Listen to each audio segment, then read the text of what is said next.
This is an IAOS presentation about hidden X-ray secrets. The author is Dr. Aroop Mukharjee of Delhi, and I, Dr. L.Prakash, has compiled the PowerPoint and the PDF with the audio. In every injury, there is a possibility of momentary dislocation and subluxation with spontaneous relocation of the joint. What happens here is that the soft tissues are torn, the joint capsule is stretched, and stabilizing ligaments are avulsed or sprained, so that the joint will take time to restore its functional status accordingly. The doctor who sees such X-rays and comments it as a simple injury at the time of consultation lands into hot water because the injury does not heal in 3 weeks as promised by the treating surgeon. No wonder a century ago Percival Pott, the brilliant British orthopedic surgeon, has stated that it is better to break your ankle than to strain your ankle. Likewise, an initial displacement of the fracture fragments, which has now relocated to its own position, is often liable to give you a very erroneous impression of the fracture. What happens is, at the time of injury, the soft tissues are torn, the joint dislocates or subluxates, and then either because of the patient's efforts to relocate the dislocated joint or some attendant or bystander who wants to get the limb straight pushes back the subluxed joint in place and the X-ray looks surprisingly normal. Commenting on X-rays here, our predictions will go wrong because the unstable joint with major ligament injuries will cause the patient grief in future and trouble for you. As John Charnley said, with every fracture, the terminal bone ends die due to avascularity. You were not present at the time of the injury. The avascular necrosis from this injury takes up to 2 years to be noticed in an X-ray. So, unless you mention it to the patient at the time of visit, you would be in trouble.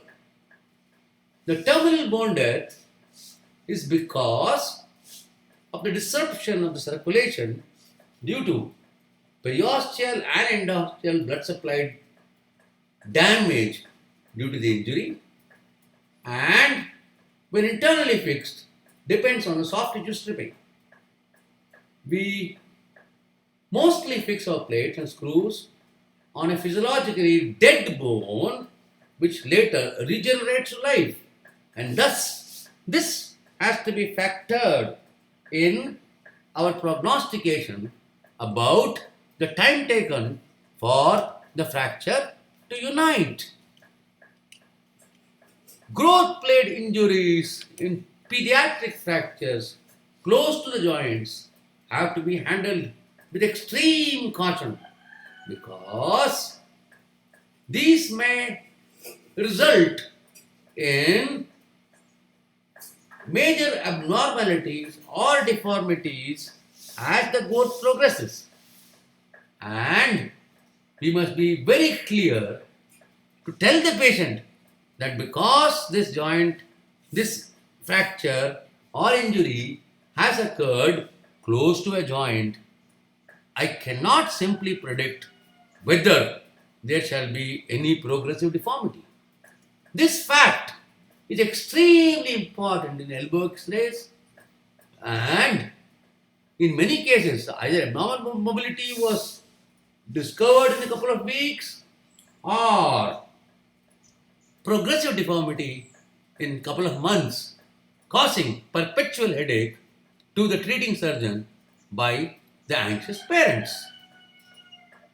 The X-rays do not tell you the status of bone like hypercirculation during infection and growth. And thus, a bone scan is a better modality. Always ask for a bone scan when you suspect infection. And that way, when the patient sees a hot spot, he will think that you are superhuman. But no, you are just a conscious, alert individual who is aware of the possibilities. Closed hematomas can get infected by massage because lurking infections sit in our teeth, tonsils, gut, oral cavity, boils, carbuncles, etc., causing hematogenous bacteremia. And the bacteria love the hematoma where they will settle and start brewing. Heat application by village people incites hematoma infection by making circulation sluggish. We all must remember our pathology classes where if the bacteria doesn't grow in agar media, we add blood agar and it grows there. Blood clots are fertile grounds for bacterial proliferation and infection. An important rule number 7 is that congenital anomalies should not be commented on seeing one side alone. It is not a universal rule that congenital anomalies are always bilateral. We have all seen unilateral congenital anomalies. However, an intelligent orthopedic surgeon always looks at the opposite side before offering his comments.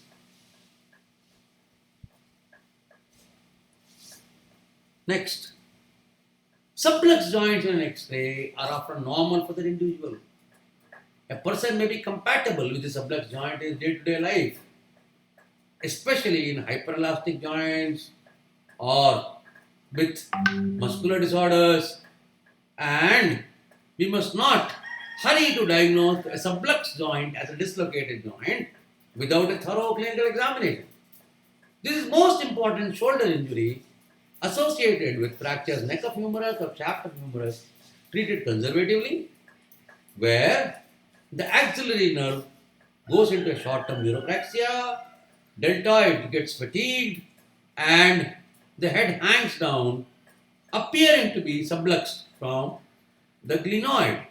This will settle the instant the fracture unites and the muscle starts moving. However, very recently, an enthusiastic young surgeon tried to reduce such a non-dislocated shoulder, ending up in a fracture of the humerus. Thus, in places like acromioclavicular joint, unless we clinically examine the patient and take an X-ray of the opposite side, we should not jump to the conclusion that the joint is subluxed. Besides these, we must always be wary of wrong side markings, wrong name, wrong date, because giving a report on the film alone lays you wide open to large number of medico-legal implications. The last important point is an X-ray cannot tell you if the concerned person is living or dead. An X-ray of a 3,000-year-old mummy and that of a cachectic old man might appear identical. It is unwise to offer opinions on X-rays alone to a person who shows or send you the X-ray without bringing the patient. Teaching and commenting in social medias about X-ray, however, is well acceptable. Hope this small presentation was useful to you, and for joining a teaching WhatsApp group, you can message on this WhatsApp number and we shall be happy to involve you in the interesting process of teaching and learning. This is a teaching initiative from the Indian Academy of Orthopedic Surgeons.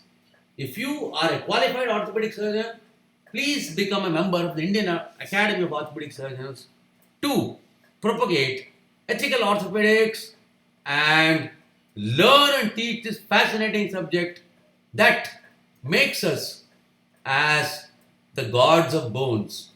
Thank you very much for listening to this talk, and I take this opportunity of thanking Dr. Aroop Mukharjee from Delhi for elucidating these excellent points.